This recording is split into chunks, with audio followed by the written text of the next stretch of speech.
For an important conversation about special education. It impacts all of our families, and so my hope is that this work not only builds a coalition here in San Diego Unified, but quite frankly, everywhere. Because this is a problem that exists at every school system across the country. For too long, our special education system in San Diego, along with others across the state and the country, have been strained by the chronic underfunding from the federal and state government. Did you know that special education services cost our district more than $400 million annually, yet we receive only about $125 million from state, federal, and local sources, and only $30 million comes from the Individuals with Disabilities Education Act, or IDEA. It's not enough money. It's not enough money to provide all of the resources that our students and families need. When Congress passed the Individuals with Disabilities Education Act, it promised to fund 40% of the excess cost of special education. If we received the 40% we were promised, our district wouldn't even have a budget deficit. Our children would have early interventions. We would be able to meet the needs of our families and our students in a very different way. We're taking $275 million different pots of money to make up the difference, and it is not fair to our children and families. It's the right thing to do, but it's not fair.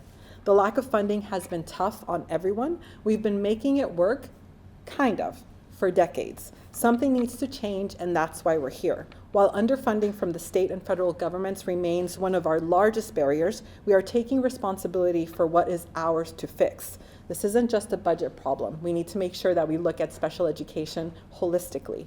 We are naming the systemic challenges that have persisted for too long, and we're committed to repairing them, and we're committed to repairing them together. This morning, I'm outlining a new direction for special education at San Diego Unified. Our vision includes a true continuum of services, stronger early intervention practices, and a robust, multi-tiered system of support that ensures that every student receives what they need to succeed, whether they have an IEP or not. Before I jump into our plan of action, I want to take a moment to recognize and thank the members of this growing coalition we're in the midst of building. Our Board of Education is represented here today by Vice President Richard Barrera. Thank you for joining us. Our special education team, Dr. Nisi Watkins, Jennifer Hugerheid, Kimberly Downey, and Sarah Thomas, and our Parents and Community Advisory Committee for Special Education, President Sarah Kiefer, along with some members here in the audience. This growing group's partnership and commitment to the cause of special education is vital to the work that we're doing. Our community has felt the impact of underfunding for decades, and today we're standing strong together to say that's enough. Our students deserve better. We need to completely rethink about the system and design it for the vitality and the thriving of each and every student. We are looking to redesign our system with one purpose: to ensure that every student with a disability has access to meaningful learning, timely support, and a safe, inclusive environment. We are going to address underfunding for special education by the federal and state governments. We will advocate for the state of California to make investments in behavioral health supports and early interventions. We've already begun that work. Our federal advocacy will include working to secure increases with Individuals with Disabilities Education Act funding. We will be announcing some new bill proposals for the new year. So this is already in play. We're going to develop strategies for inclusive practices and meaningful access. Next year, we'll place a greater emphasis on teamwork between general education teachers and special education teachers, which means special education teachers will have a stronger voice in school leadership teams and planning meetings. Teachers will receive coaching, training, and support focused on inclusive practices and shared responsibility for every learner with dedicated central office staff support. We will also be building a stronger transition plan and pathways for special education students. We will work with our Office of Graduation and community partners to develop a new approach. We are going to solidify continuum of services for students with or without special education needs. We will work to strengthen early support and prevention so students will get help before learning gaps widen or behavior concerns increase. This means a district behavior specialist to coordinate behavior support systems, a multi-tiered system of support teams and trained behavior support teams available to schools, regular training for staff to use proactive positive behavior strategies, improved collaboration across counseling, nursing, youth advocacy, and other supports.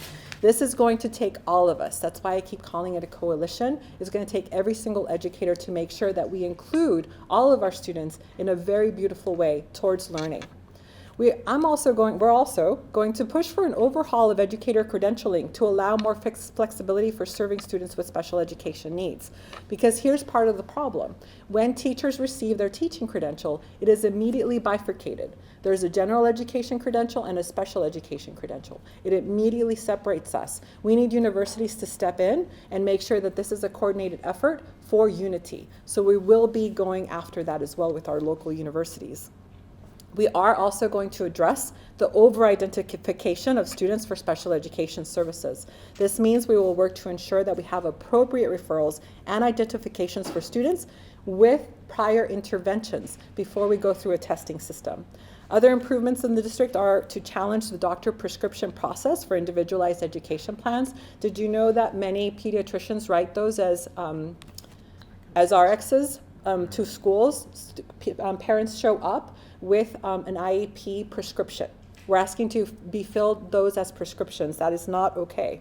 We're going to improve our data systems to track progress of special education students because we don't have it.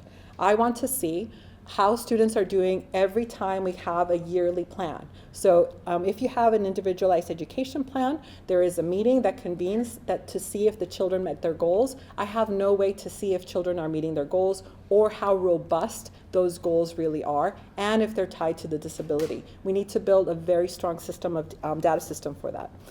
In closing, today we're committed to addressing both external obstacles and internal barriers. It's both. It's twofold. I recognize we have responsibility in this problem as well. Realistically, the changes we're seeking will take years. But in the weeks and months ahead, San Diego Unified and our partners will be advocating aggressively at the state and federal levels while simultaneously transforming our internal district systems. And today marks that first step. So to families, we hear you.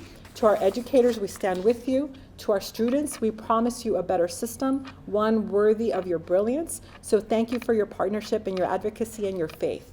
Together, we will build the special education system that our community deserves.